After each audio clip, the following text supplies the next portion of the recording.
Hello guys, कैसे हो आप सब। एक बार फिर से स्वागत है आपका हमारे चैनल मूवीज पे। फ्रेंड्स, आज हम बात करने वाले हैं मूवी द ले ओवर के बारे में। मूवी की शुरुआत एक केट नाम की लड़की से होती है। केट एक एलिमेंट्री स्कूल में टीचर है। मूवी की शुरुआत में केट बच्चों की क्लास ले रही थी, पर केट के पढ़ाने का तरीका कुछ खास नहीं था, जिसकी वजह से बच्चे क्लास में बोर हो रहे थे। दूसरी तरफ हम मैग नाम की एक लड़की को देखते हैं, जो कि अपने एक लिपस्टिक ब्रांड की प्रेजेंटेशन एक इन्वेस्टर को दे रही थी। वो इन्वेस्टर मैग की लिपस्टिक ब्रांड में बिल्कुल भी इंटरेस्टेड नहीं थी। दूसरी तरफ हम स्कूल में देखते हैं कि केट का प्रिंसिपल उसकी क्लास खत्म होने के बाद उसे अपने ऑफिस में बुलाता है। वो उसे किसी तरह से ये नौकरी छोड़ देने के लिए कहता है। यह सुनकर केट शॉक्ड रह जाती है। दूसरी तरफ जब मैग अपनी मीटिंग से बाहर आती है तो वो देखती है कि उसकी कार को ट्रैफिक पुलिस वाले टो कर ले गए हैं। कुछ देर बाद केट अपने घर पर आती है,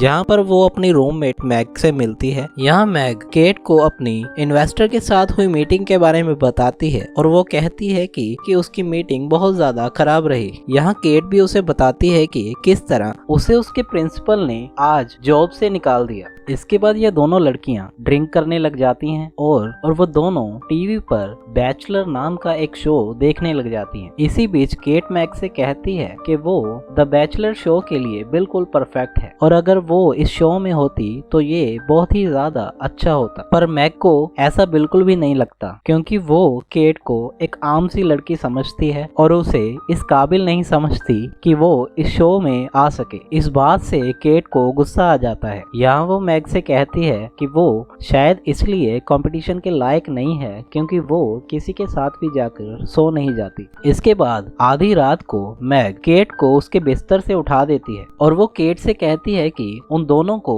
अपनी अपनी परेशानियां दूर करने के लिए एक वोकेशन पर जाना चाहिए। यहाँ सबसे क्रेजी बात तो ये थी कि इन दोनों की फ्लाइट 3 घंटों में निकलने वाली थी और मैग ने पता नहीं कहां से एकदम से ये फ्लाइट बुक कर दी थी। ये दोनों लड़कियां एयरपोर्ट की तरफ जाती हैं, जहां एयरपोर्ट पर इनको एक बहुत बड़ी लंबी लाइन दिखाई देती है। मैग यहाँ पर एक चेकिंग एजेंट के साथ फ्लर्ट करती है, जो कि उनको वहां से सीधा ही एयरपोर्ट में एंट्री दे देता है। केट यहाँ पर बिल्कुल भी एक्साइटेड नहीं थी, पर मैग उसे कहती है कि फ्लोरिडा में वो दोनों बहुत ज्यादा मजे करने वाली हैं। इसके बाद वो दोनों प्लेन में एंटर करती हैं। केट को हाइट फोबिया था, इसलिए वो प्लेन में घबराने लग जाती है। तभी वहाँ पर रायन नाम का एक लड़का उन दोनों के पास आता है और कहता है कि उसकी सीट उन दोनों लड़कियों के बीच वाली सीट पर है। ये दोनों लड़कियां रायन को देखकर उसकी तरफ आकर्षित हो जाती हैं। जैसे ही प्लेन उड़ान भरता है, मैग रायन से बात करने लग जाती है और उसे फ्लर्ट करने की कोशिश करती है। पर इसी बीच केट इन दोनों को इंटरप्ट करते हुए अपना इंट्रोडक्शन देने लग जाती है। रायन यहाँ इन दोनों लड़कियों को बताता है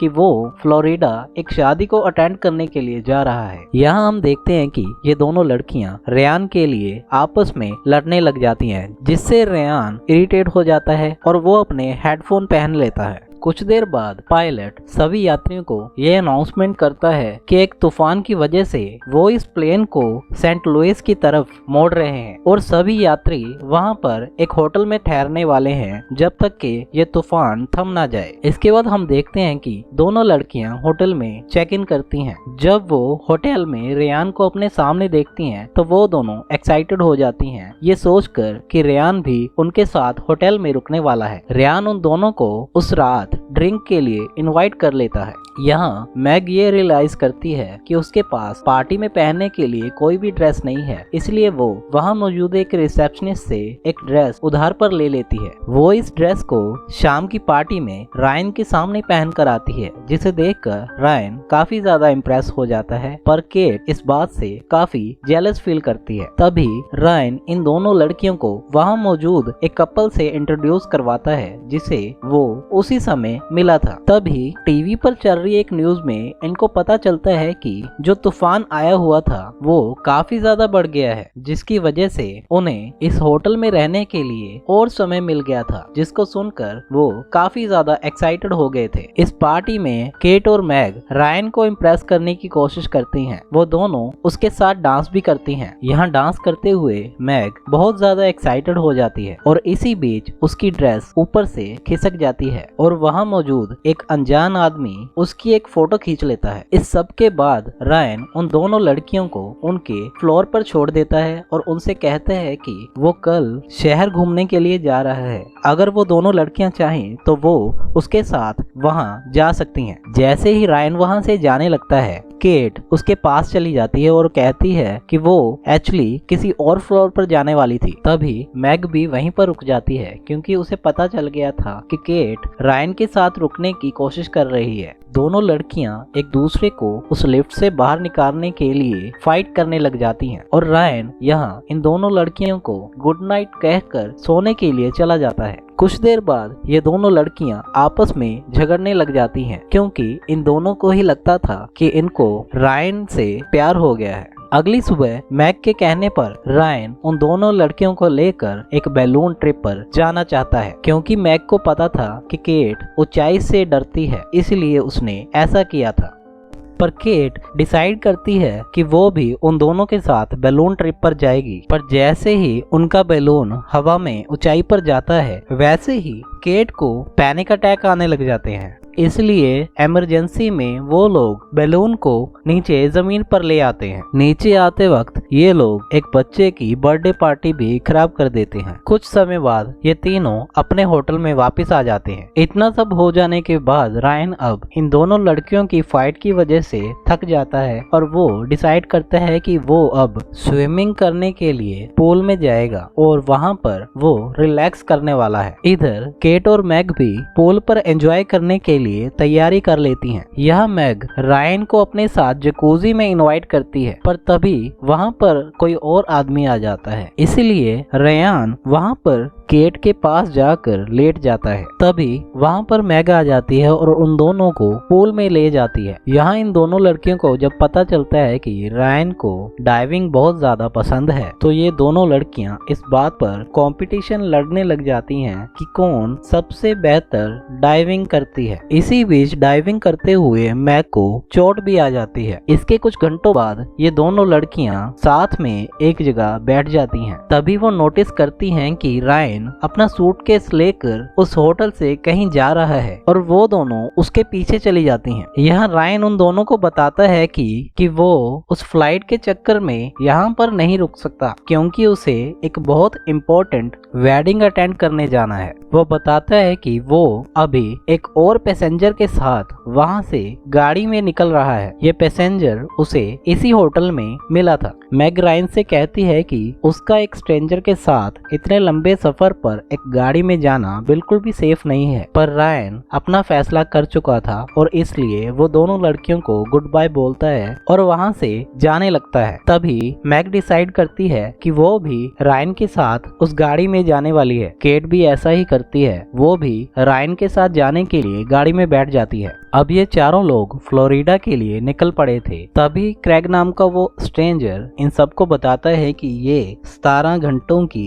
एक लंबी रोड ट्रिप है। दोनों लड़कियां ये सुनकर शॉक्ड रह जाती हैं। मैग रायन के साथ गाड़ी में पिछली सीट पर बैठी थी, इसलिए केट उससे जबरदस्ती सीट बदलने के लिए कहती है। कुछ घंटों बाद ये चारों एक गैस स्टेशन पर रुक जाते हैं। केट यहाँ पर एक रेस्टोरेंट में जाती है जो कि बहुत ही ज्यादा गंदा था, पर मजबूरी में उसे किसी भी तरह ये रेस्टरूम यूज करना पड़ता है। कुछ समय बाद उसे पता चलता है कि वो रेस्टरूम में लॉक्ड हो गई है। ये मैग ही थी जिसने केट को बाहर से लॉक कर दिया था। मैग तभी रायन के पास जाती है और उसे कहती है कि केट को डायरिया हो गया है और वो इस अपॉर्चुनिटी का फायदा उठाकर रेयान के क्लोज जाने की कोशिश करती है। पर तभी हम देखते हैं कि केट उस रेस्टरूम की एक खिड़की से छलांग लगाकर बाहर आ जाती है और इन दोनों को बात करते हुए इंटरप्ट कर देती है। केट यहाँ गुस्से में क्रेजी हो जाती है क्योंकि उसकी सारी बॉडी पर गंद मच गया था। इसके बाद वो चारों अपना सफर जारी रखते हैं। यहाँ केट रेयान से कहती है कि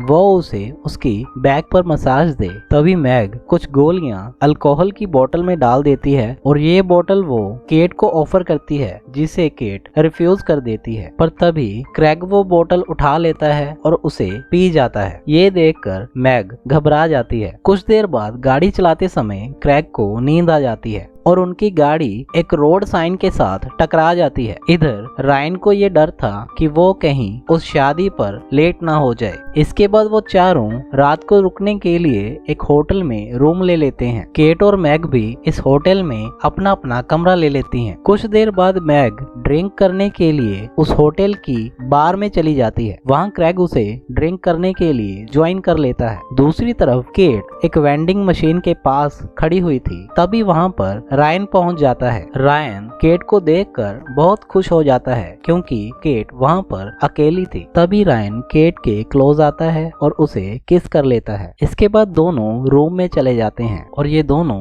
एक दूसरे के साथ फिजिकल हो जाते हैं। रियान के साथ फिजिकल होने के बाद केट बहुत ज्यादा खुश हो जाती है। दूसरी तरफ बार में मौजूद क्रैग मैग को एंटरटेन करने की कोशिश करता है, पर मैग बहुत ज्यादा उदास थी। इस वजह से क्रैग मैग को छोड़कर वहां से चला जाता है। अगली सुबह मैग जब ब्रेकफास्ट के लिए केट के पास आती है और वो देखती है कि केट बहुत ज्यादा खुश थी। मैग यहाँ केट से कहती है कि उन दोनों को रेयान को लेकर लड़ाई झगड़े करना बंद करना होगा क्योंकि वो दोनों बेस्ट फ्रेंड्स हैं और वो एक लड़के की वजह से अपनी दोस्ती खराब नहीं कर सकती। बातों ही बातों में मैग केट को बताती है कि वो कल रात रेयान के साथ फिजिकल हो गई थी और वो दोनों एक साथ सोए थे, जिसे सुनकर केट उस पर भड़क जाती है और वो कहती है कि तुम झूठ बोल रही हो क्योंकि कल रात तो रेयान के साथ मैं थी। यहाँ इन दोनों लड़कियों में बहस छिड़ जाती है और मैग एक्सीडेंटली केट को एक पंच मार देती है। इसके बाद ये दोनों लड़कियां हाथापाई पर उतर आती हैं और जो भी सामान इन दोनों के हाथ में आता है वो